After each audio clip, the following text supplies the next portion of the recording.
Hello, listeners. Welcome back. On this show today, we've got Grace Amodeo. She's a program manager at Shift.io and a filmmaker as well. Welcome, Grace. Thank you so much for having me. Happy to be here. Okay, no worries. Well, the first thing I ask everyone on this show is, where did you start off and how did you get into the industry? Well, I started off like many people at film school. I attended Emerson College in Boston, Massachusetts, studied film there, and then, met a lot of other filmmakers. The best thing about film school is probably the people you meet and the collaborations you can make there. So that's where I started. And then from there, worked my way through the industry to eventually end up in Los Angeles, where I am now, and working at Shift. Yeah, that's awesome. And so you sort of came from the filmmaking and the production side, right? Yep. So after film school, what was it like getting those early shoots and getting your foot in the door? Was that a real big challenge? How did that go? Well, the good thing about film school, like I said, is that you're surrounded by like-minded creative filmmakers. So the big benefit there is that every weekend someone is making a film. Yeah. And they need people to help with that film.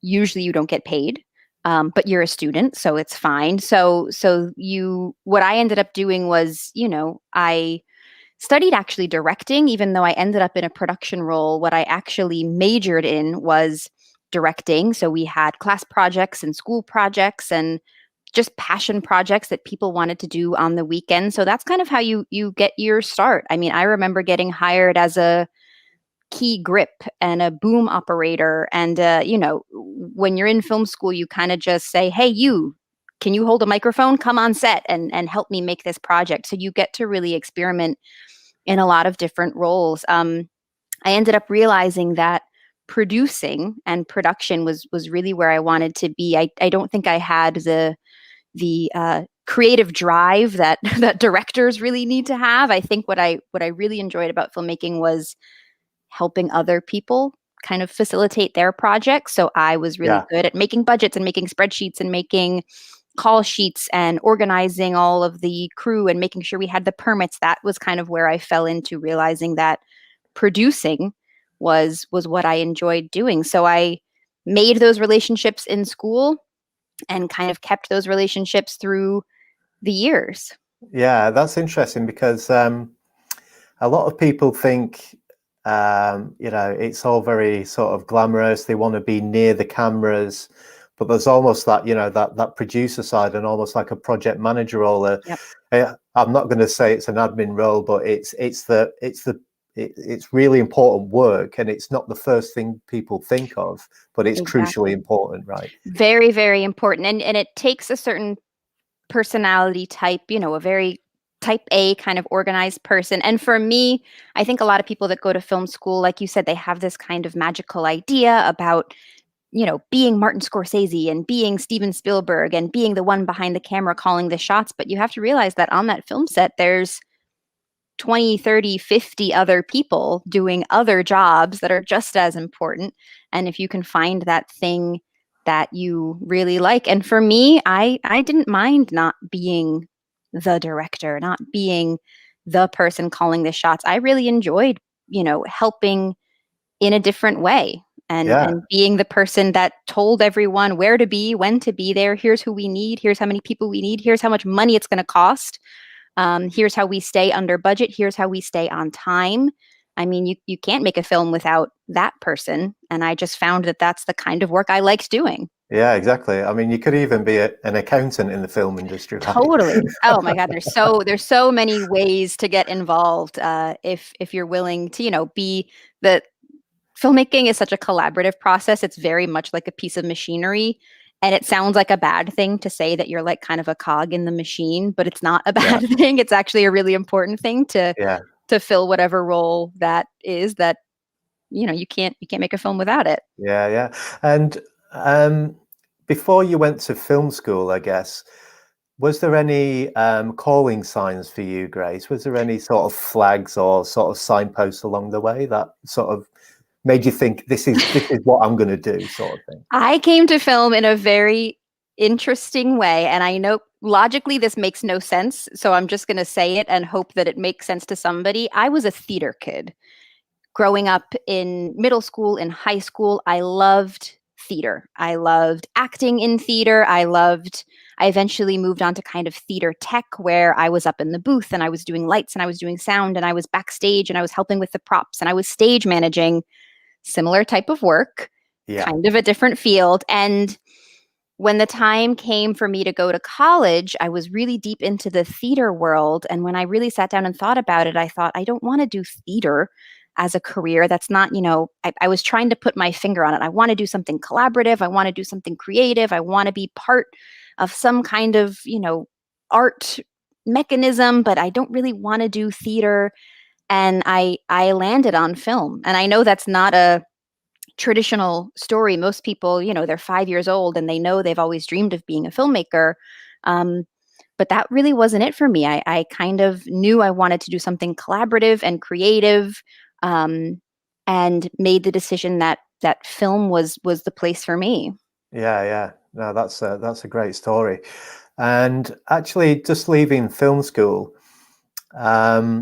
did you feel like you was leaving a support bubble in a way? Did you feel a bit vulnerable and a bit kind of scared in a sense, or did you treat it as this is like a really exciting time? How was that transition for you? So I was lucky in that my last 2 years of film school, I started an internship. And at Emerson College, they really encourage you in your junior or senior year, your last 2 years, to get plugged into some kind of internship specifically to make that transition a little bit easier. So you feel like you're kind of starting in the workforce a little bit. You maybe have some connections. So where I actually ended up my junior year, while finishing up school, I started an internship at a video company that produced event videos. So mostly wedding, bar mitzvah, anniversary parties. We would shoot and edit event videos. So I was able to, it's videography, it's not filmmaking per se, but I got to use my skills with camera and lighting and editing and storytelling. And once I graduated, that job continued. So I was able to kind of bridge that gap a little bit between not just being dropped off into the wide world and saying, oh my gosh, what do I do now? I had an internship that then turned into a job, that gave me a little bit of stability as I was leaving film school and then kind of entering the real world. Yeah. And I've spoken to guests before about the the need for the soft skills as well as the actual technical skills as well. Is that something that just evolved naturally for you, and how important was that? I always make the argument, and maybe people will disagree with me, but I always make the argument that I would rather hire someone that's easy to work with than someone that's really, really, really good at their job. Yeah. And for anyone that's been on a film set or has worked on film sets in the past, you probably know what I mean a little bit, in that to be able to collaborate, to be a team player, to be social and nice and a fast learner and a good communicator, you could argue is more important than being the most brilliant cinematographer in the world. If you're a brilliant cinematographer but you're a jerk, you're still going to get work, but it's harder. So for me personally, I would say I've always, I come from a huge family. I've got lots of brothers and sisters. I always have worked hard on, those soft kind of interpersonal skills. But what I realized was how important that is in the film industry, that for you to be a communicative, nice, easygoing, learned person will get you so far. Even if maybe you don't have the technical skills, you'll learn that stuff. You'll get those opportunities. People will keep calling you back if you are an easy person to work with, and ask questions and observe and learn and talk to the right people. Those are things that are going to get you really, really far, more than just happening to be the best person at a certain thing. Yeah, they're probably the reason why some people get a call out of the blue, because you never know when these even social interactions might lead onto something, right? It's so important. I mean, they always say like filmmaking is a networking industry. It's so, so true. It's not who you know in like a nepotism way, like, oh, my dad got me on this film set, but it is about who you've met, who you've made an impression on. Yeah. I find myself in that situation all the time. I'm like, oh, my normal gaffer is booked for this week. Who do I know? And you start going back kind of in your mind on sets you've worked on before, people you've enjoyed working with, people that kind of stick out in your mind. And that's where you get the phone call and say, hey, you want to come work for me? And it happens all the time. Yeah, yeah.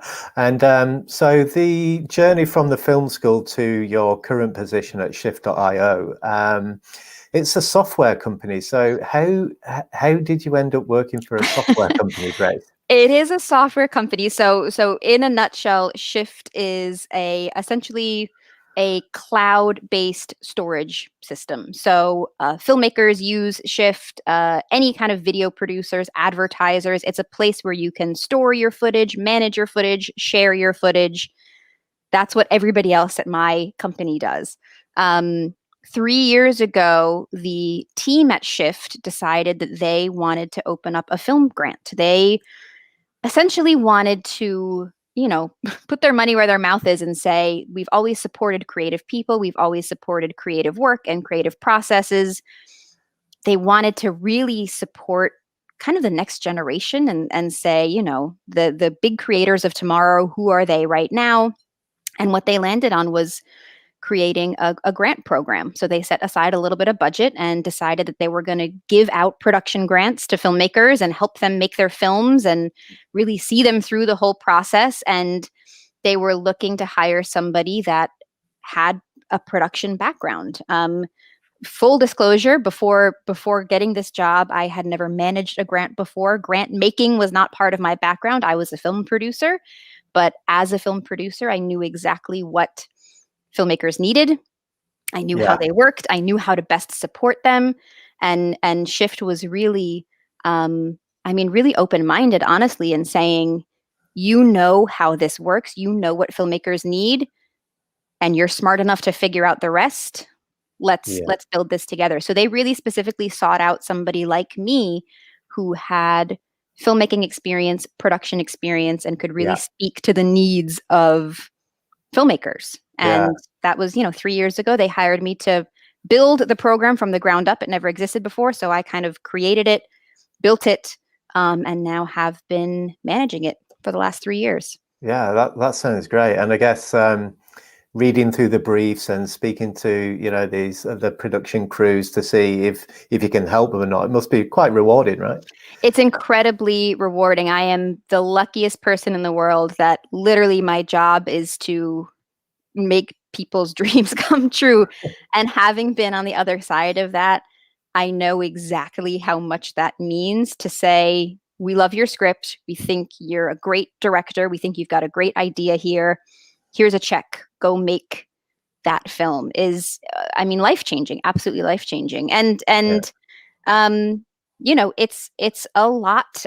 Numbers-wise, I read 600-700 applications every year, and we only award a handful of grants, 2 or 3. So it's incredibly competitive. It's incredibly tough, but the joy I get from saying yes to those 2 or 3 people most of the time outweighs the sadness of having to say no to the other 600 people that apply. It's a really interesting experience. Wow. And I was going to ask you about at any point during your career, like the real highs, the moments of great euphoria. You just mentioned about getting that program up off the ground, but there must have been a few shoots. Maybe what are the highlights so far for you, Grace? I think the most satisfying moments of my career, it's never, every so often I've worked, there was a period of time when I did a lot of commercial production. So I was producing essentially branded video content, which means I got to work with big brands. I got to work with Spotify and Kellogg's, and we did a film with, we did a little short commercial with the Lucasfilms. We did like a Star Wars commercial. We had stormtroopers on set, and that's cool. Like those are cool moments that in the back of my head I think are exciting. But for me, the real joy always comes from those sets that just go right, where I feel like I have done my job so well.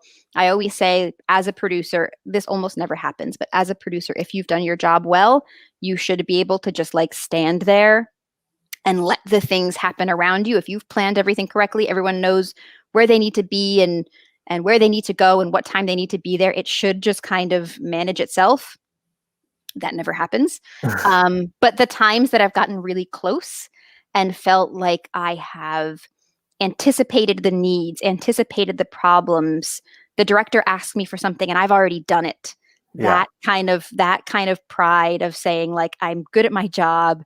I am making this set work well. You know, I'm the cog in that machine that's really making everything around me run smoothly. Those are the moments that I feel the happiest. Yeah. And I guess linked onto that is, how would you define success in your career? Oh, it changes so much. I think for people that work in the film industry, a lot of people have probably a really specific goal in mind. Maybe that's reaching for the stars and saying, I want to win an Oscar one day. Maybe that's, making a film that has some critical success. Where I am in my career right now and the work that I'm doing right now in helping to support other filmmakers and giving them the opportunities to make their dreams come true. If I get to do this for the rest of my life, I would be thrilled. For me to be that thing that helps you make your dream come true makes me so incredibly happy. So to continue doing work like this, to get to interact with filmmakers, work with filmmakers, support filmmakers, make them bring their realities, their dreams to life. I really can't ask for more. If I can just keep doing this in one way or another, I feel like I've really found a calling. Oh, that's so good to hear. And I guess sticking on the sort of retrospective talking points, I'd love to ask you if you could sort of speak to your 18-year-old self now, what would you tell yourself, Grace? I would say you have no idea what's going to happen, so don't worry too much. I think going with the flow is really important. I think taking things as they come, the successes, the failures, keeping your eyes open for those opportunities. If you had told my 18-year-old self that this is what I would be doing, I would have never believed you. I also would have never pointed in that direction and said, that's what I want to do. You let things happen, you take the opportunities, you take the failures, and you keep your eyes open. And I think that to hold too tightly to one thing and say, that's the thing I want, and I'm not going to do anything else, is probably really prohibitive. So loosen up a little bit, let go a little bit, let things happen a little bit, and just kind of, take things as they come, because you never know what might happen. That's great advice. And I'd just like to give the listeners a URL, which is the grant that you manage. Is that right? That's the grant. So it's the Shift Creative Fund. Shift.io is obviously the software company. And then shift.io/creative fund is how you can find the grant program. In 2021, we're opening up 4 grant opportunities this year. So if you're a filmmaker looking to make some projects this year, definitely go check it out. Oh, that's awesome. That's awesome. Well, I'd just like to say thank you, Grace. We're going to wrap up now. Thank you so much. It's been such an interesting talk, and I hope the listeners will find it valuable as well. I do too. Thank you so much for having me. All right. Take care, Grace. Bye. Bye.